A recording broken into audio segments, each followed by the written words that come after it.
యోధాపత్రిక 9వ వచనం చదువుదాం. అయితే ఏమన్నా ఉందా అక్కడ? చూడండి, అప్పుడు కింద మీద పడిపోతున్నారు. అమ్మా, యోధాపత్రిక ఒకే అధ్యాయం, ఇంకా అధ్యాయాలు ఉండవు. ఒక అధ్యాయంలో 9వ వచనం. యోధాపత్రికలో ఇంకా అధ్యాయం లెక్క లేదు మనకి. 9వ వచనం చదువుదాం. అయితే ప్రధాన దూత అయిన మికాయేలు అపవాదితో వాదించుచు మోషే యొక్క శరీరమును గూర్చి తర్కించినప్పుడు దూషించి తీర్పు తీర్చ తెగింపక ప్రభువు నిన్ను గద్దించునుగాక అనేను. దేవునికి మహిమ కలుగునుగాక. ఈరోజు మన అంశం ఏంటంటే, మోషే శరీరమును గూర్చి అపవాది మికాయేలుతో ఎందుకు వాదించాడు? ప్రశ్నార్థమైన మరి అద్భుతమైన అంశం, ప్రశ్నార్థమైనది. ఇది చాలామందికి ప్రశ్న. ఇది ఈరోజు జవాబుగా మన మధ్య చెప్పబోతున్నాను. స్తోత్రం చెప్పాలి.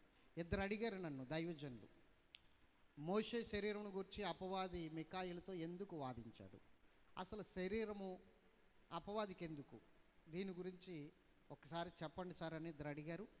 వాళ్ళకి ఈ విషయాలు చెప్పాలని నేను ముందుకు వచ్చాను. దేవుడు మిమ్మల్ని దీవించునుగాక. చక్కగా విందాం దేవుని మాటలు. స్తోత్రం చెబుదాం గట్టిగా. చెప్పండి, ఏమిటి అంశం ఏంటి?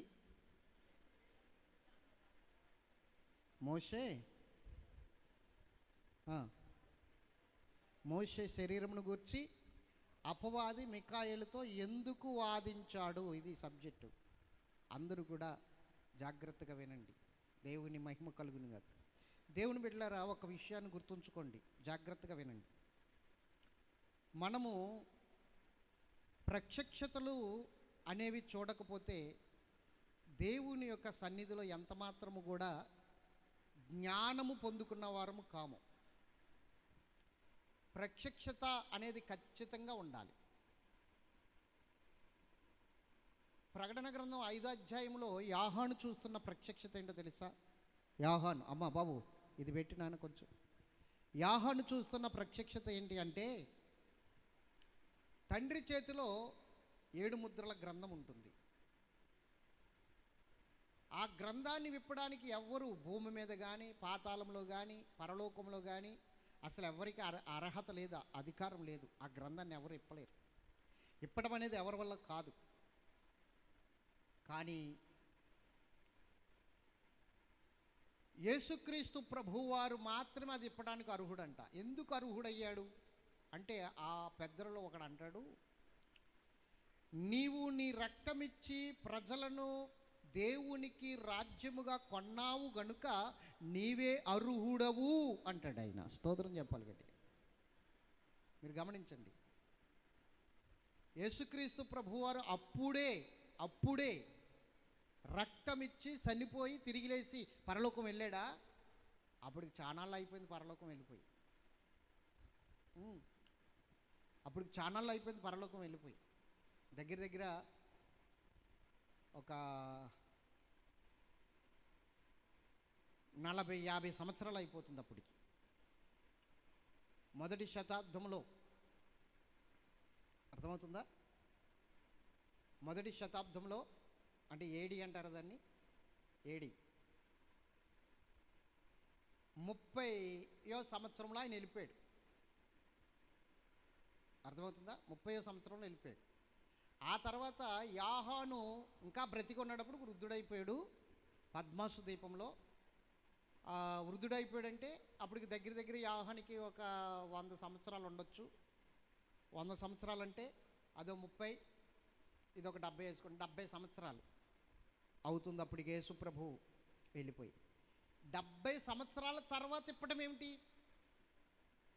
అప్పటికి వెళ్ళిపోయి 70 సంవత్సరాలు పైన అయ్యింది కదా యేసు ప్రభు పరలోకము తండ్రి కుడి పార్శ్వమునకి వెళ్ళిపోయి.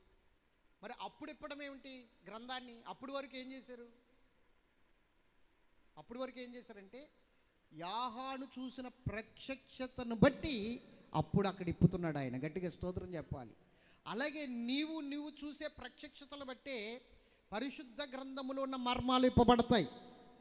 ఇది గుర్తుంచుకోవాలి. మొట్టమొదటిగా ప్రత్యక్షత లేకుండా నీవు దేవుని సన్నిధిలో ఏ మర్మాన్ని విప్పలేవు, ఏ మర్మాన్ని చూడలేవు, ఏ మర్మాన్ని ప్రకటించలేవు.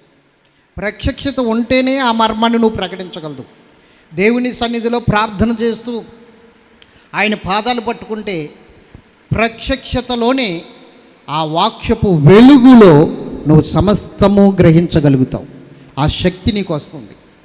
ప్రత్యక్షత అనేది ఉండాలి ఖచ్చితముగా. యోహాను ఆ ఒక ప్రత్యక్షత చూసినప్పుడే అతడికి సమస్తము అర్థమైంది. అలాగే యెషయా కూడా ఒక ప్రత్యక్షత చూసినప్పుడే అతడేమిటో అతడు గ్రహించుకోగలిగాడు. అలాగే మనము బైబిల్ గ్రంథంలో ఉన్న వారిని అందరిని చూస్తే జకరియా కావచ్చు,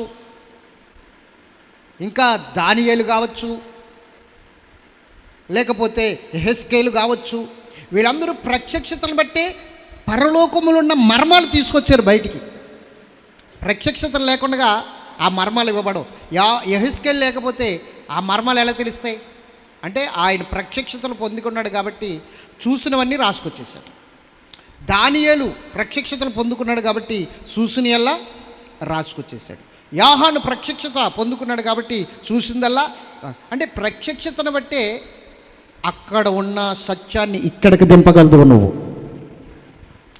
దేవుని మదిలో ఉన్న సత్యాన్ని, దేవుని హృదయంలో ఉన్న సత్యాన్ని భూమి మీదకి ఉన్న ప్రజలకు నువ్వు అందించాలి అంటే ఆ ప్రత్యక్షతను నువ్వు చూడాలి. అంతేకాని ఏదో వారానికి ఒకసారి 2 సార్లు దేవునికి నీకు సంబంధం ఉన్నట్లుగా ఉంటే ఆ ప్రత్యక్షతలో నువ్వు ఏమాత్రము కూడా ఆ మర్మాలను గ్రహించలేవు, ఇతరులకు అందించలేవు.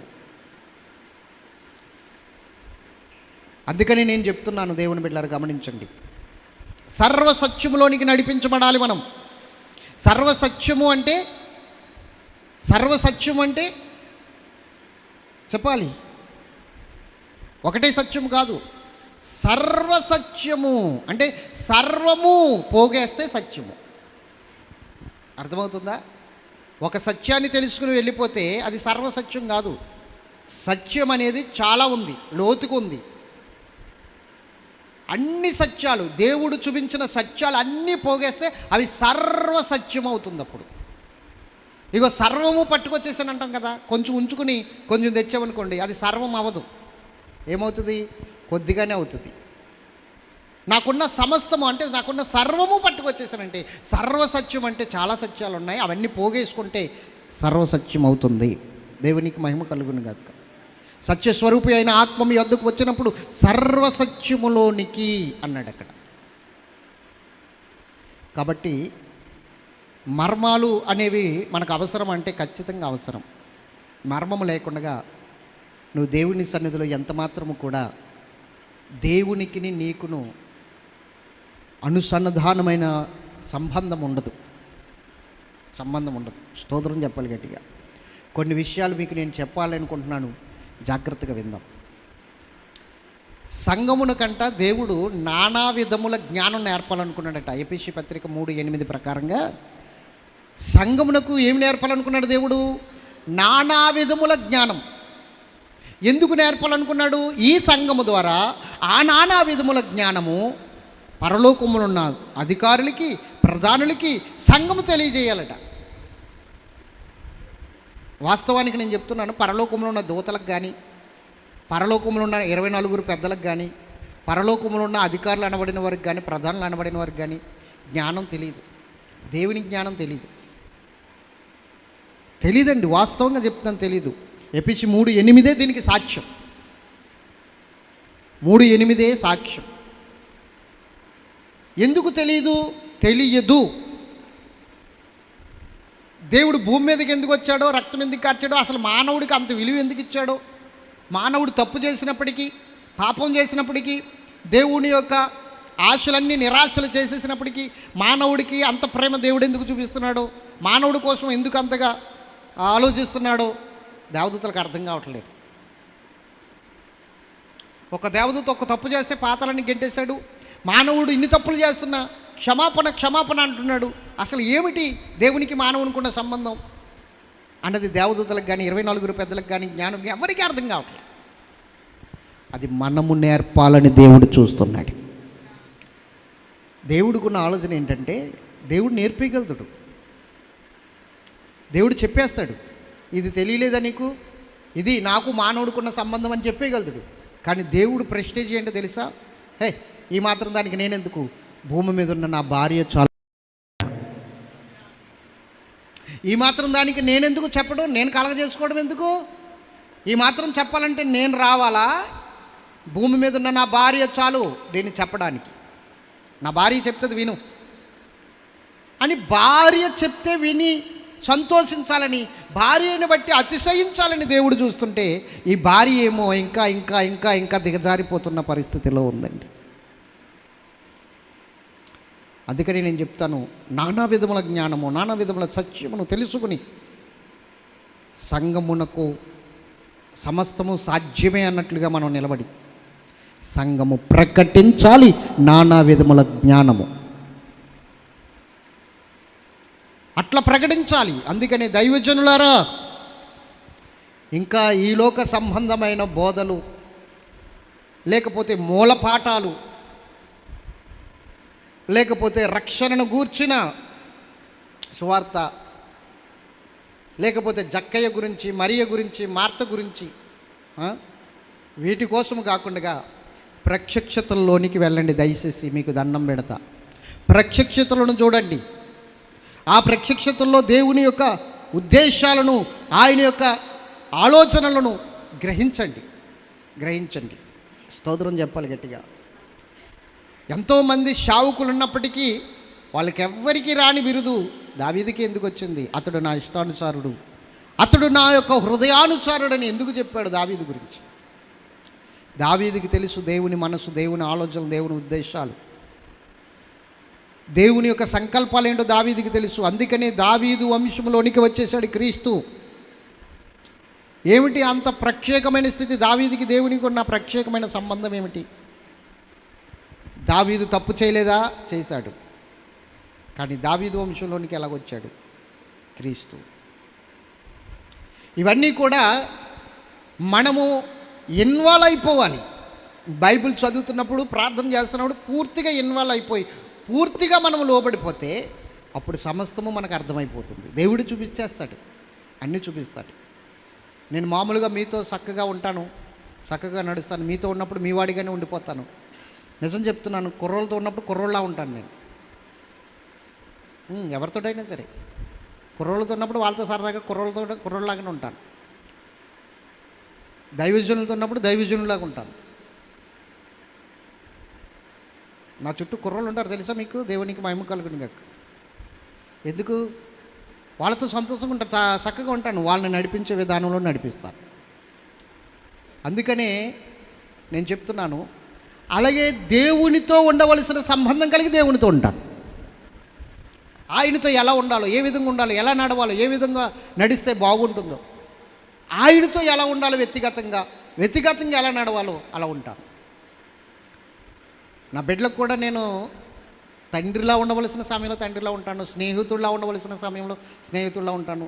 ఎక్కువ నాతో వాళ్ళు షేర్ చేసుకుంటారు అన్ని విషయాలు కూడా. నా పిల్లలు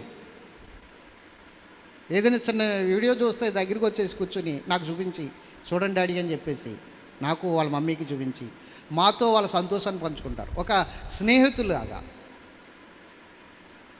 ఏదైనా సరే వాళ్ళతో ఉన్నప్పుడు ఒక స్నేహితుడిలాగానే ఉంటాను నేను. అలాగే దేవుడితో కూడా ఎలా ఉండాలో అలాగే ఉంటాను. ఆయనతో కూడా ఒక స్నేహితుడిలాగానే, ఆయన నాకు ఒక స్నేహితుడు, నేను ఆయనతో ఒక స్నేహితుడు. అలా ఉన్నప్పుడు మర్మాలు బయటపడతాయి. స్నేహితులు ఏమీ దాయరు. నేను తండ్రిని, నువ్వు కుమారుడివి, కూర్చో అంటాడు, అన్ని దాహేస్తాడు నాకు చెప్పడం. అమ్మ మా డాడీ తిడతాడేమో అన్నట్లుగా.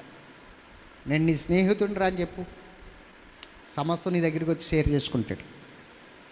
అర్థమవుతుందా? స్తోత్రం చెప్పాలి. మా డాడీకి మేము చాలా భయపడేవాళ్ళు. ఆయన వ్యాపారం చేసేవాడు. ఆయన వ్యాపారం నుంచి వచ్చేసరికి మేము అల్లరి చేస్తున్న వాళ్ళం అందరం మానేసి ముసుకెట్టి పడుకునేవాళ్ళు. భయం. ఆయన వస్తున్నాడు అనేటప్పటికే చక్కబడిపోయేవాళ్ళం అనమాట. ఇంకా అలాంటి వాళ్ళకి ఏం చెప్తాను చెప్పండి? ఏం చెప్పగలదుమా? ఏదైనా అడగాలంటేనే అంత దూరాన్ని నుండి అడగకుండా అడిగేసి వచ్చేసేవాళ్ళు. ఎందుకంటే అడిగిన తర్వాత ఆయన మూడు బాగుంటే బాగానే ఉండేది, మూడు బాగోకపోతే ఇప్పుడు గుద్దులే, ఒకటి తక్కువ 40 గొర్రెల దెబ్బలే, అందులో ఏమాత్రం డౌట్ లేదు. దేవునికి మహిమ కలుగును గాక. అప్పుడు కొరడా పొగక్కాడ అంతే. దేవునికి మహిమ కలుగు. ఎందుకంటే పొగ అమ్మేవాడు మా డాడీ. 3 బాగున్నప్పుడు వెళ్ళి అడగాలి ఏది అడిగిన. దేవుని బిడ్డలారా గమనించండి. మరి అలా ఉంటే ఇంకేం తీసుకుంటాం మనం, ఏం చెప్తాం? అందుకని ఎక్కడ ఎవరితో ఎలా ఉండాలో అలా ఉండాలి. ఇది నా మాట కదండి, పౌలు గారు చెప్పారు. ధర్మశాస్త్రము తెలిసిన వారి దగ్గర ధర్మశాస్త్రం తెలిసిన వాళ్ళలాగా ఉన్నాను, అన్యజనులకు అన్యజనులాగా ఉన్నాను, యూదులకి యూదుల్లా ఉన్నాను. ఏమండి, అర్థమవుతుందా? యూదులకి యూదుల్లా ఉన్నాను, అలాగే ధర్మశాస్త్రం తెలియని వారికి తెలియనట్టే ఉన్నాను. ఇలా ఉండాలి సేవకుడు. అందరినీ సంపాదించుకోవాలి క్రీస్తు కోసం. అందుకని తన్ను తాను తగ్గించుకుని అందరితో కలిసిపోవాలి సేవకుడు. అది సేవకుడుకు ఉండవలసిన లక్షణం. అర్థమవుతుందా? అబ్బాయి నేను ఎట్లాగైనా ఉంటాను, నా మాటే శాసనం, నా మాట తప్ప ఇంకేది నెరవేరకూడదు, నా మాట ప్రకారంగా నడవాలంతా, నేను చెప్పినట్టు చెయ్యాలి, నా మాటే పైన ఉండాలి, ఇలా అనుకున్నవాడు నియంత అవుతాడు కానీ సేవకుడు అవడు. ఎవరు నియంత తెలుసా? అలెగ్జాండర్ ఎవరు? నియంత. మళ్ళా రాబోతున్నాడు నియంత ఒకడు, అంతిమ క్రీస్తు, అబద్ధ క్రీస్తు అంటారు వాడిని. వాడు నియంతే, ప్రపంచమంతటిని పరిపాలిస్తాడు. నేనే దేవుణ్ణి అన్నట్లుగా ఉంటాడు. నియంతలు అన్నమాట. నా మాటే శాసనం, నేనే చెప్పింది చెయ్యాలి, నా వల్లే అవ్వాలి, నా దగ్గరికి అంత రావాలి. ఇది నియంతలు చేసే పని. అట్లా కాదు. సేవకుడు అంటే సేవకుడే, సేవకుడు లాగానే ఉండాలి. అందరినీ మెప్పించాలి, దేవుణ్ణి మెప్పించాలి, ప్రజలు మెప్పించాలి. వాళ్ళ దారిలోకి వెళ్తున్నట్లే వెళ్ళి వెళ్ళి వెళ్ళి వాళ్ళ దారి ముగించి మన దారిలోకి తీసుకురావాలి. అది సేవకుని యొక్క తెలివి. అంతే. మరి నీ మాట వింటున్నట్టే వినాలి, నడుస్తున్నట్టే నడవాలి. కొంచెం దూరం వెళ్ళేసరికి దేవుడు ఏదో ఒక అద్భుతం చేస్తాడు. ఈలోగా ఏం చేయాలి? సేవకుడు ప్రార్థన చేయాలి. ప్రభువా, ఆ బిడ్డ లోబడేటట్లు, నీ మాట వినేటట్లు, నీకు లోబడేటట్లు సహాయం చేయ ప్రభు అని చెప్పేసి ప్రార్థన చేస్తే అతను కూడా వెళ్ళాలి. ఈలోగా దేవుడు ఏదో అద్భుతం చేస్తాడు, ఏదో చిన్న ముళ్ళు పెడతాడు. ఆ ముళ్ళుని బట్టి ఏం చేయాలని ఆలోచిస్తాడు. అప్పుడు మనం చెప్పి ఇలా నడుద్దాం, ఇలా వెళ్ళాలని అప్పుడు మన దారిలోకి తెచ్చుకోవాలి. వాళ్ళ దారిలోకి వెళ్తున్నట్టే వెళ్ళి వాళ్ళ దారిని ముగించి మన దారిలోకి తీసుకురావడమే సేవకుని లక్షణం. స్తోత్రం చెప్పండి గట్టిగా, ఇంకొకసారి చెప్పండి. ఈ స్థితి లేకపోతే సేవకుడు దెబ్బతింటాడు, ఖచ్చితంగా దెబ్బతింటాడు. కాబట్టి సేవకులు ఎప్పుడు కూడా ఎలా ఉండాలంటే దేవునికి దగ్గర అవ్వాలి, ఆయన మనసులో ఉన్నది తెలుసుకోవాలి. అలాగే విశ్వాసులకి దగ్గర అవ్వాలి, వారి మనసులో ఉన్నది తెలుసుకోవాలి. అప్పుడే దేవుని సేవ చక్కగా జరుగుతుంది. గట్టిగా స్తోత్రం చెప్పండి. ఎంతమందికి అర్థమవుతుంది? ప్రత్యక్షతలు చూడాలి, ఖచ్చితంగా చూడాలి, ప్రత్యక్షతలు చూడాలి. రైట్. ఇక్కడ ప్రధాన దూత అయిన మికాయేలు అపవాది వాదించుకుంటున్నారు. తర్కం జరుగుతుంది ఇక్కడ. తర్కం అంటే ఏమిటి? వాదం. మన భాషలో చెప్పాలంటే దెబ్బలాట, గొడవ. అర్థమవుతుందా? అక్కడ వాదం జరుగుతుంది, తర్కం జరుగుతుంది. ఎందుకు తర్కం అంటే మోషే చనిపోయాడండి. మోషే చనిపోయాడు. జాగ్రత్తగా వినాలి. మోషే ఇజ్రాయేల్ ప్రజల్ని నడిపించుకొస్తున్నప్పుడు చిన్న తప్పు చేశాడు. ఏంటో తప్పు అంటే దేవుడు ఇజ్రాయేల్ ప్రజలకి నీళ్ళు ఇవ్వడానికి బండతో మాట్లాడమంటే బండను కొట్టాడు. అహరోనుతోటి మోషేతోటి దేవుడు అన్నాడు, మీరు కనాను దేశం వారిని తీసుకుని వెళ్ళరు అనేసాడు. అదేంటి ప్రభా, నువ్వే కదా తీసుకురమ్మన్నావు అంటే, తీసుకురమ్మన్నాను, కానీ మీరు నేను చెప్పిన పని చేయకుండా ఇశ్రాయేలీయుల ఎదుట నా నామమును సన్మానించలేదు, మీరు నన్ను గణపరచలేదు మీరు. కాబట్టి మీరు ఇజ్రాయేల్ ప్రజల్ని కడవరకు తీసుకెళ్లరు, మధ్యలోనే మీరు కూడా రాలిపోతారు అని చెప్పాడు. ఆ మాటకి మోషే గుండె ఆగిపోయినంత పని అయ్యింది. మోషేకి భయం వేసింది. ఆ దేశములో ఉన్న సంపద నేను కూడా అనుభవించాలి, ఆ సంతోషాన్ని నేను కూడా అనుభవించాలి. అది నీ సొంతం, నీ సొత్తు, నువ్వు ఉన్న దేశంలో, నీ సొంతమైన దేశంలో, నీ స్వాస్థ్యం ఉంటున్న దేశంలో నేను కూడా కొన్నాళ్ళు ఉండాలి ప్రభువా, కొన్నాళ్ళు చూడాలని ఎంతో ప్రార్థన చేశాడు మోషేకి. ఎంతో ప్రార్థన చేశాడు దేవుడికి మోషే, నన్ను తీసుకెళ్ళి ప్రభువా, నాకు ఈ ప్రభువా, అర్హత ఈ ప్రభువా, యోగ్యత ఈ ప్రభువా అని మోషే ఎంతో ప్రార్థన చేశాడు. కానీ దేవుడు ఆ ప్రార్థన ఆలకించలేదు. చివరికి ఏమన్నాడు తెలుసా? ఈ విషయం అయితే నన్ను ఇంకా నువ్వు డిస్టర్బ్ చేయొద్దు, నాతో మాట్లాడ పని లేదన్నాడు దేవుడు. నాతో మాట్లాడ పని లేదు, ఈ విషయం అయితే నన్ను అడక్కి, ఇంకా నేను ఒక్కసారి తీర్మానం తీసుకున్నానంటే మారదు అని దేవుడు చెప్పాడు. మరి ఏం చేయను ప్రభు అంటే, నువ్వు ప్రాణాలతోనే ఉన్నావు కాబట్టి, ఇంకా ఇజ్రాయెల్ ప్రజలు ఆ దేశం వెళ్ళలేదు కాబట్టి, నువ్వు దూరం నుంచి ఆ దేశం చూసి సంతోషించంతే, వెళ్ళు చూడు అన్నాడు.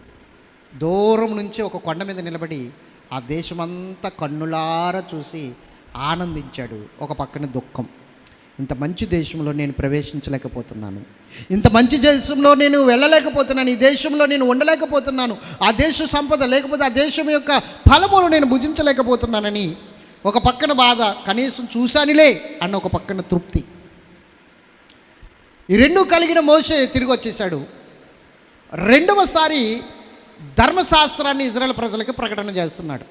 రెండవసారి, అందుకనే దాన్ని ద్వితీయోపదేశము అన్నారు. ద్వితీయోపదేశము అంటే రెండవసారి బోధించుట అని అర్థం. అర్థమవుతుందా?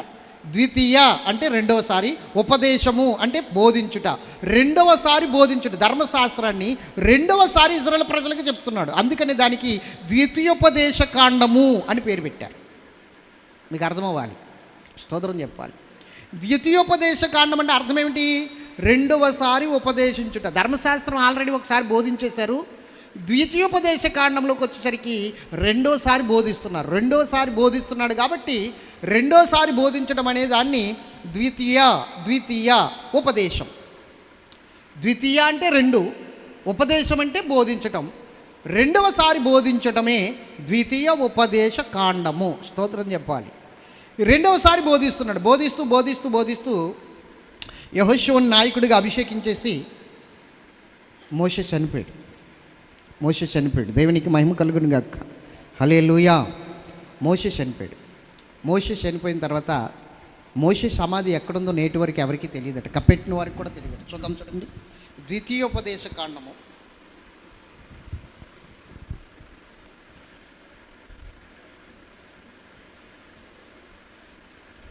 లాస్ట్ అధ్యాయంలోకి వచ్చేయండి. 34లో 6వ వచనం కానీ చదవండి. బెత్పయేరు ఎదుట మోయాబు దేశంలోనున్న లోయలో అతడు పాతిపెట్టబడింది. చెప్పండి, ఎవరు? 5 కానీ చదవండి. యెహోవా సేవకుడైన మోషే, యెహోవా సేవకుడైన మోషే యెహోవా మాట చొప్పున మోయాబు దేశములో మృతి నొందెను. చెప్పండి, ఎక్కడ మృతి పొందాడు? మోయాబు దేశంలో. కడకెళ్ళలేదు. దేవుడి మాట ప్రకారంగా నువ్వు వెళ్ళవు అన్నాడు కదా, వెళ్ళకుండానే మోయాబి దేశం వచ్చేసరికి అక్కడ చనిపోయాడు. మోయాబి దేశంలో చనిపోయాడు మోషే. బెత్పయేరు ఎదుట మోయాబు దేశంలోనున్న లోయలో అతడు పాతిపెట్టబడింది. ఎక్కడ పాతిపెట్టబడ్డాడు? ఒక లోయలో పాతిపెట్టబడ్డాడు. అతని సమాధి ఎక్కడ ఉందో నేటి వరకు ఎవరికి తెలియదు. గట్టిగా స్తోత్రం చెప్పండి. ఇప్పుడు నేను అంటాను, జాగ్రత్తగా వినండి. మోషేని సమాధి చేసింది ఆ ప్రజలే కదా, అవునా? మోషేని సమాధి చేసిన తర్వాత కొన్ని దినాలు వారు దుఃఖమును చెలిపారట. కొన్ని దినాలు ప్రయాణం ఆపేసి ఏం చేశారు? కొన్ని దినాలు అక్కడ దుఃఖపడుతూ ఉన్నారు. మోషేని సమాధి చేసిన తర్వాత మోషే మరణమును జ్ఞాపకం చేసుకుంటూ, వారి నాయకత్వాన్ని జ్ఞాపకం చేసుకుంటూ, మోషే యొక్క సమాధి అయిన తర్వాత కొన్ని దినాలు ఆగిపోయారు, ప్రయాణం అవ్వలేదు. ఆ తర్వాత మరలా మోషే సమాధి దగ్గరికి వెళ్దామని వెళ్ళారు వీళ్ళు. మోషే సమాధి కనబడట్లేదు. మోషే సమాధి మాయమైపోయింది. ఇక్కడే కదా, అక్కడేమో అని మొత్తం ఇజ్రాయెల్ ప్రజలు చాలామంది ఏం చేశారంటే ఆ ప్రదేశం అంతా వెతుకుతున్నారు, కానీ సమాధి కనబడట్లేదు. నేటి వరకు, అంటే ఇప్పటి వరకు కూడా మోషే సమాధి ఎక్కడుందో ఎవరికి తెలియదండి. ఎందుకు మాయం చేసేసాడు? ఎందుకు మరుగు చేసేసాడు దేవుడు? మోషే సమాధిని ఎందుకు మాయం చేసేసాడు? మోషే సమాధిని మాయం చేయడానికి కారణం ఏమిటి? అసలు మోషే సమాధి కనబడకుండా ఉండాలన్న దేవుని అభిప్రాయంలో ఉన్న ఆ ఆలోచన, ఆ ఉద్దేశం ఏమిటి? ఇది మనకు తెలిస్తే ఈ తర్కం గురించి మనకు అర్థమైపోతుంది. దేవునికి మహిమ కలుగును. లేదా తర్కం గురించి మనకు తెలిస్తే ఆ సమాధి ఎందుకు మాయమైపోయిందో మనకు అర్థమైపోతుంది. ఈ విషయాలన్నీ కూడా లేఖనాలను బట్టి, పరిశోధన బట్టి దేవుని సన్నిధిలో అడిగి తెలుసుకోవాలి. కాబట్టి జాగ్రత్తగా వినండి. మోషే చిన్న పొరపాటు చేయడం వలన ఆ వాగ్దాన భూమిలో అడుగు పెట్టలేకపోయాడు. వాగ్దాన భూమిలోనికి వెళ్ళలేకపోయాడు. మోయాబీ దేశంలోని చనిపోయాడు. ఒక లోయలో పాతి పెట్టబడ్డాడు. సమాధి మాయమైపోయింది. నేటి వరకు ఎవరికీ తెలియదు మోషే సమాధి ఎక్కడ ఉంది. ఏబు సమాధి ఉంది, ఈనాటికి ఉంది ఏబు సమాధి. దావీదు సమాధి ఉంది, ఈనాటికి ఉంది దావీదు సమాధి. తెలుసు ఏమండి. అలాగే క్రీస్తు శకంలో వచ్చిన తోమ, మద్రాసు వచ్చాడు తోమ సమాధి కూడా నేటి వరకు ఉంది. మరి మోషే సమాధి ఎందుకు మాయమైపోవాలి? ఎందుకు మాయమైపోవాలి? ఈ విషయాలు మనము జాగ్రత్తగా పరిశీలన చేద్దాం. మోషే ఇజ్రాయేల్ ప్రజల్ని నడిపిస్తున్నప్పుడు ఇజ్రాయేల్ ప్రజలతో ఒక మాట చెప్పాడు మోషే. ఒక ప్రవచనం అన్నమాట, గొప్ప ప్రవచనం అది. దేవునికి మహిమ కలుగును గాక. ఆ ప్రవచనం ఏంటంటే ద్వితీయోపదేశ కాండము 18:16. ద్వితీయోపదేశ కాండము 18:16 తీద్దాం. ద్వితీయోపదేశ కాండము 18:16. ఈ గొప్ప అగ్ని నాకు ఇకను కనబడకుండును గాక అని చెప్పితివి. ఆ సమయమున నీ దేవుడైన యెహోవాను నీవు అడిగిన వాటన్నిటి చొప్పున నీ దేవుడైన యెహోవా నీ మధ్యను నా వంటి ప్రవర్తను మీ సహోదరులలో నీ కొరకు పుట్టించును. ఆయన మాట నీవు వినవలెను. ఇప్పుడు మోషే ఒక ప్రవచనం చెప్పాడు. ఏమిటి ఆ ప్రవచనం అంటే, ఇజ్రాయేల్ ప్రజలందరి దగ్గర ఈ ప్రవచనం చెప్పాడు. జాగ్రత్తగా వినండి, చాలా ఇంపార్టెంట్. ఆ ప్రవచనం ఏంటంటే, నా వంటి ప్రవక్తను మీ మధ్య కలగజేస్తాడు. అర్థమవుతుందా? ఇజ్రాయేల్ ప్రజలతో చెప్తున్నాడు ఈ మాట. నా వంటి ప్రవక్తను అన్నాడు. నా వంటి, ఇది అండర్లైన్ చేసుకోండి, ఇది చాలా ఇంపార్టెంట్. నా వంటి ప్రవక్తను మీ మధ్య కలగజేస్తాడు అన్నాడు. ఈ మాట ఎవరి గురించి చెప్తున్నాడు? యెహోషువ గురించి చెప్తున్నాడా? మోషే తర్వాత వచ్చే యెహోషువ గురించి చెప్తున్నాడా? మోషే వంటి ప్రవక్త అంటే యెహోషువే కదా. ఇంకా చెప్పాలి, రక్త మాంసములు కలిగిన వాడు. ఓకే. అలాగే పాపములతో నింపబడిన వాడు, పాప శరీరముతో, పాప నియమంతో పుట్టినవాడు. ఆదాము నియమంతో పుట్టినవాడు మనుష్యుడే కదా ఈ యొక్క మోషే. ఆ మోషే లాంటి వాడు కూడా ఎలాంటి వాడు ఉండాలి? ఇప్పుడు నా వంటి వాడు అంటే పాప స్వభావం కలిగిన వాడై ఉండాలి. ఆదాము వంశంలో నుంచి వచ్చిన వాడై ఉండాలి. అవునా? మరి నా వంటి స్వభావం కలిగిన వాడని ఎవరి గురించి చెప్తున్నాడు? ఈ మాట అపోస్తుల కార్యంలోనికి వెళ్దాం. అపోస్తుల కార్యములు 7:37. స్టెఫెన్ చెప్తున్నాడు ఈ మాటకి అర్థం. 7:37 అపోస్తుల కార్యములు 7:37. అప్పుడు ఏమండి 7:37 చదవండి. అప్పుడు వారు పెద్ద కేకలు వేసి చెవులు మూసుకుని, అది కాదు నాన్న, 3:22 అండి అమ్మా, 3:22 కాదు 7:37. మీరు ఏం చూస్తున్నారు? అపోస్తుల కార్యములేనా? 7:37 అని నేను 2 సార్లు గొంతెత్తి చెప్పాను.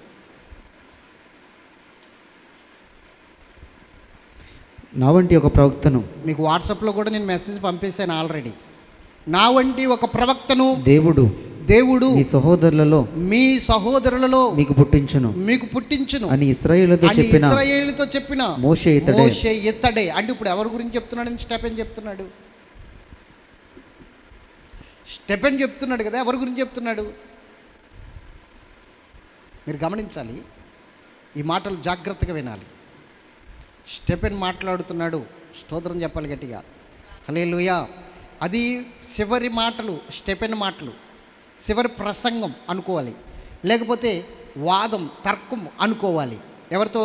ధర్మశాస్త్ర ఉపదేశకులతో, సౌలుతో, వీళ్ళందరితో తర్కిస్తున్నాడు. ధర్మశాస్త్రంలో నుంచి తీసుకొచ్చి తర్కిస్తున్నాడు స్టెఫెన్. ఆ స్టెఫెన్ మాట్లాడుతున్న మాట ఏంటంటే, నా వంటి ప్రవక్తను మీ మధ్య కలగజేస్తాడని యేసుక్రీస్తు గురించి చెప్పిన మోషే ఇతడే అని చెప్తున్నాడు. గట్టిగా స్తోత్రం చెప్పాలి. అంటే ఇప్పుడు ఎవరి గురించి చెప్తున్నాడు? మోషే యేసు ప్రభు గురించి చెప్తున్నాడు. నా వంటి ప్రవక్త అని చెప్తున్నాడు. నా వంటి ప్రవక్త అనేది ఎలా కుదురుతుందండి? అది యేసు ప్రభు ఆదాములో నుంచి వచ్చినవాడు కాదు కదా. మరి నా వంటి ప్రవక్త అని ఎలా చెప్పగలుగుతున్నాడు? ఆ మాట చెప్పడానికి ఈయనకి ఎన్ని గుండెలు, ఎంత దమ్ము, ఎంత ధైర్యం. ఇప్పుడు యేసుప్రభుని గురించి నా వంటి వాడే యేసుప్రభు అని నేను చెప్పగలుగుతున్నా? అది దారుణం కదండి. మోషే ఎవరు? ఆల్రెడీ మర్డర్ చేసిన వ్యక్తి, దేవుడు ఆజ్ఞను మీరిన వ్యక్తి. మరి యేసుప్రభు ఆజ్ఞ మీరలేదు ఎప్పుడు కూడా. దేవుడి ఆజ్ఞను నెరవేర్చిన వ్యక్తి, దేవుని చిత్తాన్ని నెరవేర్చిన వ్యక్తి. అలాంటి దేవుని గురించి, యేసు ప్రభు గురించి ఏమంటున్నాడో తెలుసా? నా వంటి ప్రవక్త అంటున్నాడు. ఇది చాలా ఇంపార్టెంట్ ఈ సబ్జెక్ట్కి. నా వంటి ప్రవక్త అంటున్నాడు. నా వంటి ప్రవక్త అంటే నాలాంటి వాడే యేసు ప్రభు, నాలాంటి స్వభావం కలిగిన వాడే, నాలాంటి ఆలోచన కలిగిన వాడే, నాలాగానే సేవ చేస్తాడు. అర్థమవుతుందా? అంటే తనతో యేసు ప్రభుని పోలుస్తున్నాడా? ఈ విషయాన్ని బట్టి మనం ఆలోచన చేస్తే మోషే తెగించాడా అంటే తెగించలేదు. మోషే చెప్పింది కరెక్టే. ఎందుకు చెప్తున్నానంటే మోషేని దేవుడు ఆ విధంగా మార్చేశాడు, యేసుక్రీస్తులాగా మార్చేశాడు దేవుడు మోషేని. స్తోత్రం చెప్పండి గట్టిగా, హల్లెలూయా. ఇంకొకసారి చెప్పాలి, హల్లెలూయా. ఎంత కోపం అండి మోషేకి!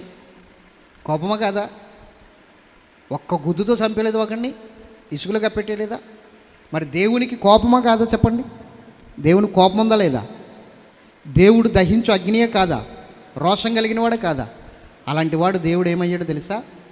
కృపాసఖ్య సంపూర్ణుడిగా శరీరం ధరించుకుని తనను తాను తగ్గించుకుని దేని మనసుతో ఇక్కడికి వచ్చేసాడు. వచ్చాడా లేదా? మాట్లాడరే. మరి అంత గొప్ప దేవుడు ఆయన, దహించు అగ్ని ఆయన, రోషం కలిగిన దేవుడు ఆయన, అన్ని తగ్గించుకుని దెబ్బలు కొట్టే దేవుడు దెబ్బలు తినడానికి వచ్చాడు. శిక్షించే దేవుడు శిక్షను పొందడానికి వచ్చాడు. అవునా? మోషే కొట్టి చంపే మోషే మిక్కిలి సాత్వికుడుగా మారిపోయాడు. ఇజ్రాయేల్ ప్రజలు కొడితే కొట్టించుకునేలా ఉన్నాడు, తిడితే తిట్టించుకునేలా ఉన్నాడు ఇప్పుడు. అవునా? రాళ్లతో కొట్టడానికి మోషేకి సిద్ధమైపోయారు ఇజ్రాయేల్ ప్రజలందరూ కూడా. మోషేలో సాత్వికత్వం వచ్చేసింది. అందుకే మోషే గురించి దేవుడు ఏమన్నాడు తెలుసా? మోషే గురించి దేవుడే ఒక అద్భుతమైన మాట చెప్పాడు, చాలా అద్భుతమైన మాట చెప్పాడు. ఏమిటి? తీయండి. నిర్గమకాండం 7వ అధ్యాయము 6వ వచనం, క్షమించాలి, నిర్గమకాండము 7వ అధ్యాయము 1, 2, 3 వచనాలు చదవండి. కాగా యెహోవా మోషేతో ఇట్లనెను, మోషేతో ఇట్లనెను, ఇదిగో నిన్ను ఫరోకు దేవునిగా నియమించితిని. ఎలా నియమించాడట? ఇప్పుడు చెప్పండి. మోషే ఏ విధంగా మారిపోయాడు? ఇది దేవుడే చెప్తున్నాడు, మనుషులు చెప్తున్నది కాదు. ఏ విధంగా మారిపోయాడు ఇప్పుడు మోషే? మోషే గురించి ఇంకో అద్భుతమైన సాక్ష్యం కూడా దేవుడు ఏం చెప్పాడు తెలుసా? మోషేకి విరోధంగా మాట్లాడడానికి మీరు ఎందుకు భయపడలేదని అహరోనుతోటి మిరియాముతో మాట్లాడుతూ, మోషే అందరిలాంటి ప్రవక్త కాదు, నా స్వరూపమును నిదానించి చూస్తున్నవాడు, ముఖాముఖిగా చూస్తున్నవాడు, అతడు మిక్కిలి సాత్వికుడు, నా ఇల్లంతటిలో నమ్మకమైన వాడు. మోషే గురించి చెప్పిన సాక్ష్యం ఏంటి? నా ఇల్లంతటిలో నమ్మకమైన. అదే సాక్ష్యము హెబ్రీ పత్రిక 3వ అధ్యాయంలో యేసుక్రీస్తు గురించి చెప్తాడు. యేసుక్రీస్తు ఇల్లంతటి మీద ఆయన కూడా నమ్మకస్తుడేనండి. దేవునికి మహిమ కలుగును గాక. ఇప్పుడు మరి మోషే యేసులా మారిపోయాడు కదా? మారిపోయాడా లేదా? యేసు కొట్టించుకోవడానికి వచ్చాడు, శిక్ష పొందడానికి వచ్చాడు, శిక్షించడానికి రాలేదు, కొట్టడానికి రాలేదు. అర్థమవుతుందా? అలాగే మోషే కూడా మిక్కిలి సాత్వికుడిగా మారిపోయి అవసరం వస్తే లొంగిపోయేవాడిగా మారిపోయాడు. మోషే దేవుని ఇల్లంతటిలో నమ్మకస్తుడిగా మారిపోయాడు. మోషే మిక్కిలి సాత్వికుడిగా మారిపోయాడు. దేవుని ముఖమును నిదానించి చూస్తున్నాడు. ఎవడైనైతే చస్తాడు, ఆయనే చెప్పాడు. బయట ప్రవక్త ఎవరికైనైతే కలలో స్వప్నములో నేను దర్శనమిస్తాను, నిదానించి ఎవడ చూడలేడు, చేస్తాడు. మోషే నిదానించి నా స్వరూపమును చూశాడు. అంటే కుమారుడికి ఒక్కడికే ఉంది తండ్రి ముఖమును చూసే అర్హత యేసుక్రీస్తుకి. తర్వాత ఎవరికి ఉంది? ఎవరికి ఉంది? అందుకే మోషే అంటున్నాడు, నా వంటి ప్రవక్త అంటున్నాడు. ఈ విషయాన్ని మనం చాలా జాగ్రత్తగా డీల్ చేయాలి, లేకపోతే అపార్థంలోనికి వెళ్ళిపోతాయి. అర్థమవుతుందా? నా వంటి ప్రవక్త అని మోషే అంటున్నాడు. దేవునికి మహిమ కలుగును గాక. ఆ మాట చెప్పి అతడు చనిపోయాడు. అది ఒక మనుషుని గురించి చెప్పలేదు, తన తర్వాత చేసే నాయకత్వము యెహోషువ, ఆ యెహోషువ గురించి చెప్పలేదు, లేకపోతే కాలేబు గురించి చెప్పలేదు, అసలు మనుషుల గురించి చెప్పింది కాదు, దేవుని కుమారుడైన యేసుక్రీస్తు ప్రభువు గురించి చెప్పాడు. నా వంటి ప్రవక్త అని చెప్పాడు, నా వంటి ప్రవక్త అని చెప్పాడు. చెప్పిన తర్వాత మోషే మృతి పొందాడు. మోషే మృతి పొందాడు. అపవాది సమాధి దగ్గరికి వచ్చాడు. మోషే కళేబారం అంటే మోషే యొక్క శరీరాన్ని బయటికి తీశాడు. వాళ్ళు సమాధి చేసి వెళ్ళిపోయారు. మీరు గమనించాలి, వాళ్ళు సమాధి చేసి వెళ్ళిపోయారు. వెళ్ళిపోయిన తర్వాత ఇప్పుడు అపవాది వచ్చాడు, శరీరాన్ని బయటికి తీశాడు. శరీరాన్ని బయటికి తీసి ఆ శరీరాన్ని చూసి పక్కపక్క నవ్వుకుంటున్నాడు. విజయ గర్వముతో నాకు ఇంకా తిరగలేదు అనుకుంటున్నాడు. మోషే శరీరం నా చేతికి వచ్చేసింది అనుకుంటున్నాడు. దేవుడు చూశాడు. మికాయేలు వెళ్ళన్నాడు. మికాయేలు వచ్చాడు. ఆగు అక్కడ అన్నాడు అపవాదితో. మికాయేలు ఏంటి అన్నాడు. ఆ శరీరం టచ్ చేయడానికి వీల్లేదు అన్నాడు. మీకు కావలసింది మోషే ఆత్మ. మీ దగ్గరికి వచ్చేసాడు కదా ఆయన. మోషే శరీరం కదా, మట్టిలో కలిసిపోవాలని దేవుడు ఏదోని తోటలో ఆదాముకు చెప్పాడు కదా, మట్టిలో కలిసిపోవాలని. ఇది మట్టి అయిపోయింది కదా, ఇది నేను మట్టికిపోతాను, ఇది నాకు కావాలి, ఇవ్వడానికి వీల్లేదు అని దేవుడు ఆజ్ఞాపించాడు. అవసరం వస్తే నీతో యుద్ధం కూడా చేయమన్నాడు. అక్కడ పెట్టు, ముట్టుకోవద్దు అంటున్నాడు మికాయేలు. కుదరదు, నేను తీసుకుని వెళ్తాను అంటున్నాడు అపవాది. ఇప్పుడు నా ప్రశ్న ఏంటంటే, ప్రాణం లేని శరీరము అపవాదికి ఎందుకు చెప్పండి? ప్రాణం లేని శరీరము అపవాదికి ఎందుకు? ఇప్పుడు నా శరీరం తీసుకోవాలనుకున్నాడు అనుకో, వస్తాడా? ఎవడకు కావాలి ఇటు శరీరం అనుకుంటాడు. నా శరీరం అవసరం లేదు. కానీ మోషే ఎలా మారిపోయాడు? యేసులా మారిపోయానండి. ఎలా మారిపోయాడు? మనం కూడా అలా మారాలి. యేసులా మారాలి మనం కూడా. అందుకని మోషేను ముందు మార్చి చూపించాడు దేవుడు. ఇప్పుడు మోషే శరీరం ఎందుకు? అమ్మా వింటున్నారా? మోషే శరీరం ఎందుకు? అపవాదికి ఎందుకు? చనిపోయిన వాళ్ళ శరీరం మనం ఏమన్నా ఉంచుకుంటామా? తీసుకెళ్ళి దూరంగా పాడేస్తాం. పాతి పెట్టేయడము, దహనం చేసేయడం ఏదో జరుగుతుంది ఆయా సాంప్రదాయాలను బట్టి. కానీ అపవాది బయటికి తీశాడు శరీరాన్ని, మోషే శరీరాన్ని. ఎందుకు తీశాడో కొన్ని వాక్షపు రుజువులు ముందుగా చూపించి ఆ తర్వాత దాన్ని ముందుకు తీసుకువెళ్తాను. దేవునికి మహిమ కలుగును గాక. హల్లెలూయా, హల్లెలూయా. ఒకసారి మోషే ఇజ్రాయేల్ ప్రజలందరూ కూడా తాపకరమైన సర్పములతో కాటు వేయబడి చనిపోతుంటే దేవుడు ఆజ్ఞ మేరకు మోషే ఏం చేశాడంటే ఒక ఇత్తడి సర్పము, తాపకరం లాంటి సర్పం ఒక ఇత్తడి సర్పం చేయించి ప్రజలు ఎదురుగుండగా నిలబెట్టమన్నాడు. ఒక ఎత్తైన స్థలంలో నిలబెట్టమన్నాడు. ఒక కర్ర మీద నిలబెట్టాడు. నిలబెట్టినప్పుడు ఏం చెప్పాడు దేవుడు? ఎవరైతే ఆ సర్పము కాటు తిన్నారో వాళ్ళు నిదానించి ఆ సర్పము వంక చూస్తే వాళ్ళు బ్రతుకుతారు అని చెప్పాడు. ఓకే, వాళ్ళు బ్రతుకుతారు అని చెప్పాడు. దేవునికి మహిమ కలుగును గాక. అయితే ఆ సర్పం వైపు కాటు, ఆ సర్పం కాటు తిన్నవారు విశ్వము ప్రభావం అంతా కూడా ఎప్పుడైతే ఆ ఇత్తడి సర్పం వైపు అలా నిదానించి చూస్తున్నారో వాళ్ళు ఉన్న విషమంతా పోయి వారు బ్రతుకుతున్నారు. విషమంతా పోయి. అలాగని ఇత్తడి సర్పం దేవుడా? ఇత్తడి సర్పం ఎవరికి సాదృశ్యంగా ఎత్తబడింది పైకి? యేసుక్రీస్తు ప్రభువారి సిలువ బలియోగానికి సాదృశ్యంగా ఆ ఇత్తడి సర్పం పైకి ఎత్తబడింది. అంటే ఆది సర్పము కాటేసిన ప్రతి ఒక్కరు కూడా యేసు యొక్క సిలువ బలియోగం దగ్గరికి వస్తే ఆయన రక్తం ద్వారా ఆ ఇసం విడిపోద్ది అనడానికి అది సాదృశ్యం. దేవునికి మహిమ కలుగునుగా. ఆ పాప విమోచన జరుగుతుంది అనడానికి అది సాదృశ్యం. ఆ ఇత్తడి సర్పమునకు ఎవరైతే నిదానించి చూశారో వాళ్ళు బ్రతికారు. బతికిన తర్వాత కొన్నాళ్ళకి ఏం చేశారో తెలుసండి? ఆ ఇత్తడి సర్పాన్ని ఒక దేవతా ప్రతిమగా చేసి ఆరాధించడం మొదలుపెట్టారు. అంటే సాతానుడు ఏం చేశాడు? వీళ్ళని మోసం చేశాడు. అప్పుడు మీ పితరులు ఈ ఇత్తడి సర్పం వలనే విషము నుండి విడుదల పొంది బ్రతికారు. కాబట్టి ఆ ఇత్తడి సర్పము దేవుడే చెప్పి మోషే ద్వారా పెట్టించాడు. కాబట్టి అది కూడా ఒక దైవత్వానికి సంబంధించిందే, దాన్ని మీరు ఆరాధించవచ్చు, దాన్ని మీరు పూజించవచ్చు అని చెప్పేసి వారి యొక్క ఇజ్రాయేల్ ప్రజలను మోసగించి సాతాను వారి చేత పాపము చేయించాడు. పాపం అంటే జీవము కలిగిన దేవుని మీద నుండి వారి మనసు తప్పించడానికి, వారి హృదయాన్ని తప్పించడానికి ఇలా చేయించాడు. ఎందుకంటే దేవుడికి ఏది ఇష్టం ఉండదో తెలుసా? విగ్రహారాధన అంటే దేవునికి ఇష్టం ఉండదు. అదే చేయించాలని చూస్తున్నాడు. ఎందుకు? ఇజ్రాయేల్ ప్రజల చేత పాపం చేయించి వాళ్ళని అపవిత్రులను చేయాలి. ఎందుకు? అపవిత్రులు చేస్తే యేసుక్రీస్తు అపవిత్రులైన వారిలో నుంచి రాడు. ఇంకా అది వాడి టార్గెట్. ఎందుకు? ఇజ్రాయేల్ ప్రజల్లోంచి యేసు ప్రభు రావాలి. అందుకని ఇజ్రాయేల్ ప్రజలతో దేవుడు ఏమన్నాడు? జాగ్రత్తగా ఉండండి, నా సొత్తైన ప్రజగా ఉండండి, పరిశుద్ధముగా ఉండండి, పరిశుద్ధపరచబడండి అని చెప్తూ వస్తున్నాడు దేవుడు. కానీ అపవాది ఏం చేస్తున్నాడు? ఆ పరిశుద్ధతలో నుంచి తప్పిస్తున్నాడు.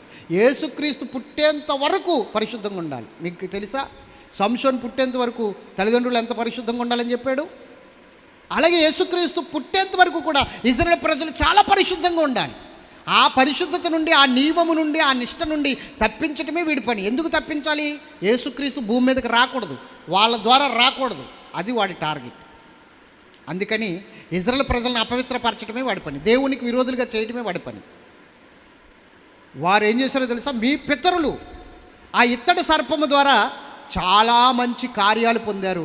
కాబట్టి అది కూడా దేవుడు పెట్టించింది ఆ రోజు మోషే ద్వారా దేవుడు పెట్టించాడు. కాబట్టి దేవుడికి ఇష్టమైనదే, సాగిలపడండి, నమస్కరించండి, ఆరాధించండి అని పెట్టేశాడు. ఆ తర్వాత యూదుల్లో ఒక రాజు వచ్చాడు. ఆ రాజు ఏం చేశాడు తెలుసా? దాన్ని చిన్న భిన్నం చేసేసాడు, నాశనము చేసేసాడు. చూడండి, 2 రాజుల గ్రంథము 18వ అధ్యాయము 4వ వచనం. 2 రాజుల గ్రంథము 18వ అధ్యాయము 4వ వచనం. ఉన్నత స్థలములను కొట్టివేసి విగ్రహములను పగులుగొట్టి దేవతా స్తంభములను పడగొట్టి మోషే చేసిన ఇత్తడి సర్పమును, జాగ్రత్తగా ఉండండి, మోషే చేసిన ఇత్తడి సర్పమును చిన్న భిన్నములుగా చేసెను. దానికి ఇశ్రాయేలీయులు నెహుష్టాను పేరు పెట్టి, దానికి ఏం పేరు పెట్టారు వీళ్ళు? ఆ ఇత్తడి సర్పానికి నెహుష్టాను పేరు పెట్టి దానికి దూపం వేసి వచ్చింది. ఎంత దారుణం అండి ఇది!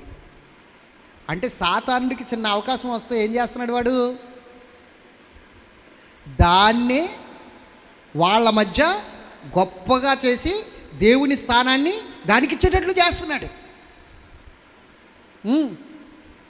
ఈరోజు గొబ్బు నూనె చేసాలు కూడా దేవుని స్థానంలోకి వెళ్ళిపోయి కొంతమందికి తెలుసా? తైలం బాటిల్స్ దేవుడి కన్నా గొప్పగా ఆరాధించేస్తున్నారు వాటిని అట్టుకుని. దేవుడి స్థానానికి ఏది వెళ్ళిందో అది నీకు శాపమే, అది ఒక విగ్రహమే, ఖచ్చితంగా చెప్తున్నాను.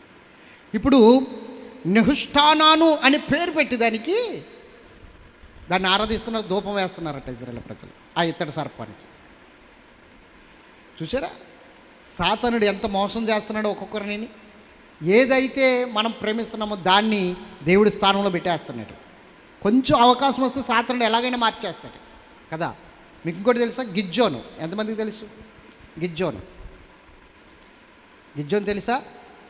ఇజ్రాయేల్ ప్రజల్ని ఫిలిష్తీయుల చేతిలో నుంచి విడిపించాడు కదా. మోయాబీల చేతిలో నుంచి విడిపించాడు. శత్రువుల చేతి నుంచి అనండి, స్తోత్రం చెప్పాలి గట్టిగా, హల్లెలూయా. ఆ శత్రువుల చేతిలో నుండి విడిపించాడు కదా అమోనీయులు. మోయాబీలు కాదు, మిజ్జానీయులు, స్తోత్రం చెప్పాలి. మిజ్జానీయుల చేతిలో నుండి విడిపించాడు కదా. ఎవరు? గిజ్జోను. మిజ్జానీయులు అంటే వీళ్ళు ఇస్మాయేల్ జాతికి సంబంధించిన వారు. మిజ్జానీయులు అంటే అబ్రహాం సంతానం. వాళ్ళు ఇజ్రాయెల్ ప్రజల్ని హింసిస్తూ ఉన్నారు. దేవుడు గిజ్జోన్ని ఎన్నుకుని 300 మంది చేత వాళ్ళకి రక్షణ కలగజేశాడు. అప్పుడు ఇజ్రాయెల్ ప్రజలు వచ్చి అంటారు, మమ్మల్ని ఏలు, మమ్మల్ని పరిపాలించు, మాకు రాజుగా ఉండు అని చెప్తారు. అంటే మాకు పెద్దగా ఉండు, రాజుగా ఉండంటే మంచిగానే చెప్తాడు. అప్పుడు సమాధానం ఏం చెప్తాడంటే, నేను కానీ నా పిల్లలు కానీ మిమ్మల్ని వేలకూడదు, దేవుడైన యెహోవాయే మనల్ని పరిపాలించాలి, ఆయనే మన ప్రభువు అని గొప్పగా చెప్పాడు. స్తోత్రం చెప్పాలి. చెప్పి ఒక చిన్న పాపం చేశాడండి గిజ్జోను. చిన్న పాపం చేశాడు. ఏ పాపం చేశాడంటే, నేను మిమ్మల్ని వేలను కానీ మిమ్మల్ని పరిపాలించను కానీ మీరు నాకేమన్నా రుణం తీర్చుకోవాలనుకుంటే, వాళ్ళ చేతిలో నుంచి విడిపించాం కాబట్టి మీకు రుణం తీర్చుకోవాలనుకుంటే, ఆ మిజ్జానీయుల దగ్గర నుంచి మీరు తోసుకొచ్చిన దోపిడి సొమ్ములో ముక్కు కమ్మెలు బంగారం, కొన్ని వస్త్రాలు నాకు ఇవ్వండి అని చెప్పాడు. అర్థమైందా? స్తోత్రం చెప్పాలి. దోసుకొచ్చిన దోపిడి సొమ్ములో ముక్కు కమ్మెలు, మిజ్జానీయులు దోచుకొచ్చిన ఆ సంపదలో కొంత సంపద బంగారం నాకు ఇవ్వండి అని చెప్పాడు. ఆ బంగారం తీసుకుని ఏం చేశాడు ఇతను? ఆ బంగారం తీసుకుని ఏం చేశాడు? ఏపోదు చేయించాడు. బంగారం ద్వారా ఏం చేయించాడు చెప్పాలి? ఏపోదు. స్తోత్రం చెప్పండి. చేయించి ఆ ఏపోదుని ఒక దుక్కుని పెడితే ఇజ్రాయెల్ ప్రజలు ఏం చేశారో తెలుసా? ఆ ఏపోదుని ఆదరించడం మొదలుపెట్టారు, దాన్ని ఆరాధిస్తున్నారు. దాన్ని సేవిస్తున్నారు, దాన్ని దేవుడిగా మొక్కేస్తున్నారు. అప్పుడు అక్కడ రాసి ఉంటుంది, అదంట గిజ్జోని కుటుంబానికి, గిజ్జోనికి ఉరిగా మారిందంటది. ఎలా మారింది? ఉరిగా మారిందట. చూడండి, న్యాయాధిపతుల గ్రంథము 8వ అధ్యాయం 24 కాడి నుంచి చదువుదాం. మరియు న్యాయాధిపతుల గ్రంథము 8వ అధ్యాయము, దయచేసి తీయాలి. గిజ్జోను గురించి మైనస్ పాయింట్ చాలామందికి తెలియదు. గిజ్జోను దేవుడు పని చేశాడంటారు, కానీ గిజ్జోనుకి ఉరిగా మారిపోయిన ఒక స్థితి చాలామందికి తెలియదు. ఇది ఈరోజు మనం తెలుసుకుందాం. 8:24 కాడి నుంచి చదువుదాం. మరియు గిద్యోను మీలో ప్రతివాడు తన దోపుడు సొమ్ములనున్న పోగులను నాకు ఇవ్వాలని మనవి చేయుచున్నాను. ముక్కు పోగులు అన్నమాట, అవి ముక్కుకు పెట్టుకునే పోగులు. మనవి చేశాను. వారు ఇస్మాయిలీయులు గనుక వారికి పోగులుండెను. వారికి అయ్యండి చెవులకి ముక్కులకి ఏముంటాయి? పోగులు ఉన్నాయి. అందుకు వారు సంతోషంగా మేము వాటిని ఇచ్చేద్దామని చెప్పి ఒక బట్టను పరిచి, ఒక సంచి లాంటిది, ఒక బట్ట లాంటిది పరిచి, ప్రతివాడును తన దోపుడు సొమ్ములో నుండి పోగులను దాని మీద వేసాను. మిద్యాను రాజుల ఒంటి మీదనున్న చంద్రహారములు కర్ణభూషములు ధూమ్ర వర్ణపు బట్టలు కాకను ఒంటెల మెడలనున్న గొలుసులు కాకను అతడు అడిగిన బంగారు పోగుల ఎత్తు 1700 తులముల బంగారము. ఎంతండి? ఎంత? 1700 తులములు. 1000 అంటే 1700 తులములు అంటే 1700 తులములు. 1700 తులములు బంగారం అడిగాడు. వాళ్ళు ఇచ్చేసారు. ఎందుకంటే మనల్ని కాపాడినోడు కదా అన్న ఒక గౌరవంతో, ఆ గురితో ఇచ్చేసారు, అభిమానంతో. రైట్, చదువుదాం. గిద్యోను దానితో ఒక ఏఫోదును చేయించుకొని, అంటే తిన్నాడా ఏడ్చాడా? పట్టుకెళ్ళి ఇంటికాడ దాచుకోవాలి, లేకపోతే మెల్ల వేసుకోవాలి, లేకపోతే చెవులకి ముక్కులకి ఎట్టుకోవాలి. ఎందుకురా నీకు ఏపోదు? ఎందుకురా? గిద్యోను దానితో ఒక ఏఫోదును చేయించుకుని తన పట్టణమైన ఒఫ్రాలో తను ఉంచాను. ఎందుకు ఉంచావు అక్కడ? జనాలు నాశనం చేయడానిక? కావున ఇశ్రాయేలులందరూ అక్కడికి పోయి దాన్ని అనుసరించి వ్యభిచారులైరి. ఏమయ్యారట? అంటే వ్యభిచారం అంటే ఏంటి? దేవుని స్థానంలో ఇంకొక దాన్ని పెట్టడమే వ్యభిచారం. ఆత్మీయ వ్యభిచారం అంటారు దాన్ని. దేవునికి ఇవ్వవలసిన స్థానాన్ని ఇంకొకరికి ఇవ్వడమే, దేవునికి చెందవలసిన మహిమను ఇంకొకరికి ఇవ్వడమే, అది వ్యభిచారం, ఆత్మీయ వ్యభిచారం. అందుకని వ్యభిచారునులారా, లోక స్నేహము దేవునితో వైరమని యాకోబు చెప్పట్లేదా తన పత్రికలో? లోక స్నేహము అంటే దేవునితో కాకుండా లోకంతో స్నేహం చేయడమే వ్యభిచారం. ఎంత దారుణమో కదా! ఇజ్రాయేల్ ప్రజలంట దాన్ని అనుసరిస్తూ వ్యభిచారులయ్యారట. అది గిద్యోనుకును అతని ఇంటి వారికి ఊరిగా మారిపోయింది. ఇప్పుడు చెప్పండి, అపవాది ఎంత కుయుత్తులు గలవాడో తెలుసా? ఏది కనబడితే దాన్ని దేవుడు చేసేసి ప్రజల మనసు మార్చేస్తాడు. ఇలాగ ప్రతిదీ మార్చేస్తున్నాడు. ఇప్పుడు ఎక్కడికి వచ్చాడు తెలుసా? మోషే శరీరం దగ్గరికి వచ్చాడు. ఎందుకు వచ్చాడు మోషే శరీరం దగ్గరికి? ఆల్రెడీ మోషే ఇజ్రాయేల్ ప్రజలతో ఏం చెప్పాడు? నా వంటి ఒక ప్రవక్త అన్నాడు కదా. ఇప్పుడు ఆయన గురించి ఏం చెప్పాడు? ఫస్ట్ నుంచి లాస్ట్ వరకు, ఆది కాండం కానించి లాస్ట్ వరకు ఆయన గురించి ప్రవచనాలు ఏంటి? ఆయన మన మధ్యకు వస్తాడు, మన కోసం శ్రమ పొందుతాడు, ఆయన చనిపోతాడు, 3వ దినాన్ని తిరిగి లేస్తాడు. ఇప్పుడు ఈ సమాధిలో నుంచి మోసే శరీరాన్ని తీసి అందులోనికి ఒక దురాత్మను పంపించి, ఇదిగో ఈయనే మోసే చెప్పిన ఈయనే, అందుకే సమాధి లెగిసిపోయాడు చూడండి, సమాధిలో నుంచి గెలిచాడు చూడండి, సమాధిలో నుంచి బయటికి సజీవంగా వచ్చాడు చూడండి అని వాళ్ళ మధ్య నిలబెడితే, ఇంకా ఆయనకి వెళ్ళవలసిన, మెస్సీకి వెళ్ళవలసిన ఘనత ఇంకెవరికి వచ్చేస్తుంది? ఇప్పుడు మెస్సీను, ఇతనే మెస్సీ అయిపోతాడు, ఇతడే మెస్సీగా ఆరాధించబడతాడు. అందుకని సాతాను వేసిన కుయ్యత్తు, సాతాను కుట్ర, ఆ శరీరాన్ని తీసుకుని మోషే నా వంటి ప్రవక్త అన్నాడు కదా, ఆ ప్రవక్త ఈ ప్రవక్తే.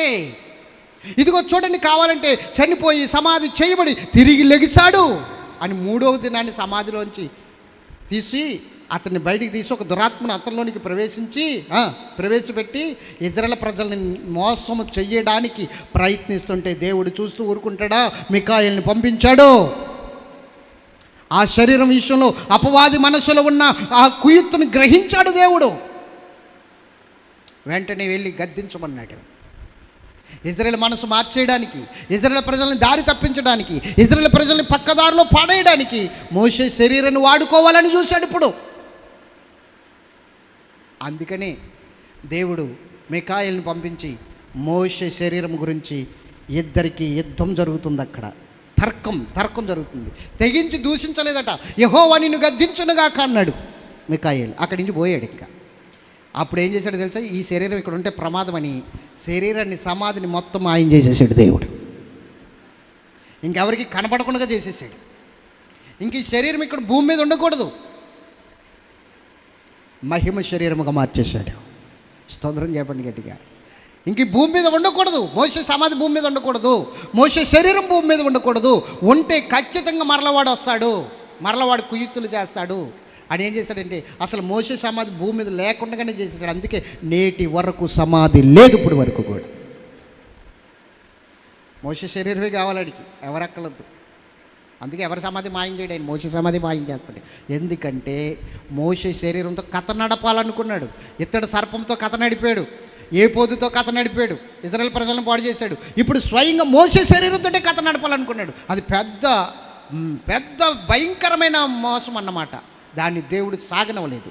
అందుకని మికాయేలుని పంపించి శరీరమును గూర్చి ఒక తర్కం జరిగేటట్లు చేశాడు.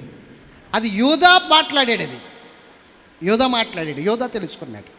అర్థమైందా? ఈ ద్వితోపదేశకాండం 34 అధ్యాయంలో ఆ 5-6 వచనాల్లో ఉన్న మాటకి సమాధానం యూదా పత్రికలో ఉంది. ఎందుకు సమాధి కనబడకుండా పోయింది అన్నది యూదా పత్రికలోకి వెళ్తే తెలుస్తుంది. అందుకని వాక్యం కొంచెం ఇచ్చట కొంచెం అచ్చట నీకు వచ్చును. మోషే సమాధి ఎందుకు కనబడలేదు సార్ అని అడిగితే ఏం చెప్పాలి ఇప్పుడు మనం? దానికి జవాబు కావాలంటే యూదా పత్రిక 9వ వచనంలోకి వెళ్ళి బ్రదర్ అని చెప్పాలా? అవును, అక్కడ శరీరం గురించి తర్కం ఉంది. తర్కానికి ఆ సమాధికి మయ్యని ఇంత మ్యాటర్ జరిగింది. మరి యోధా పత్రిక 9వ వచనానికి ద్వితోపదేశకాండము 34 అధ్యాయము 5-6 వచనాలకి మయ్యని ఎంత స్టోరీ జరిగిందో చూసారా? ఈ స్టోరీయే మర్మం. దాన్ని బయలుపరచాల, దాన్ని తెలుసుకోవాలా. జాగ్రత్త చుమ్మ. దైవజనుడు ఈ జ్ఞానంతో ఉండాలి, ఈ మెలకువతో ఉండాలి. అపవాది ఖచ్చితంగా మోసం చేసేవాడు, సర్వలోకమును మోసగించుచున్నాడు వాడు, సంఘాలను కూడా మోసగిస్తున్నాడు వాడు. దేవుడి స్థానాన్ని ఏవేవో ఇచ్చి మోసం చేసి మనల్ని పాడు చేస్తున్నాడు వాడు. కాబట్టి చాలా జాగ్రత్తగా ఉండాలి చుమ్మా. అపవాది అంటే జ్ఞానం లేనివాడు కాదు, వాడు దానియేలు కన్నా జ్ఞానవంతుడట. దేవుడే చెప్తున్నాడు వాడి గురించి, నువ్వు దానియేలు కన్నా జ్ఞానవంతుడు రా అని చెప్తున్నాడు. కాబట్టి మోషే శరీరంతో కథ నడపాలనుకున్నాడు. నీ మధ్యన ఏదున్నా కథ నడిపేస్తాడు వాడు, ఎలాగైనా మోసగిస్తాడు వాడు. అందుకనే మోషే శరీరమును కానీ మోషే సమాధిని కానీ అసలు కనబడకుండా చేసేసాడు దేవుడు, మాయం చేసేసాడు దేవుడు. ఇది సబ్జెక్ట్. మోషే శరీరమును గురించి మికాయేలుతో అపవాది ఎందుకు వాదించాడు, ఎందుకు తర్కించాడు, ఎందుకు ఆ తర్కం అక్కడ జరిగింది, ఇది ప్రశ్న. దానికి సమాధానం అర్థమైందా బ్రదర్? ఇప్పుడు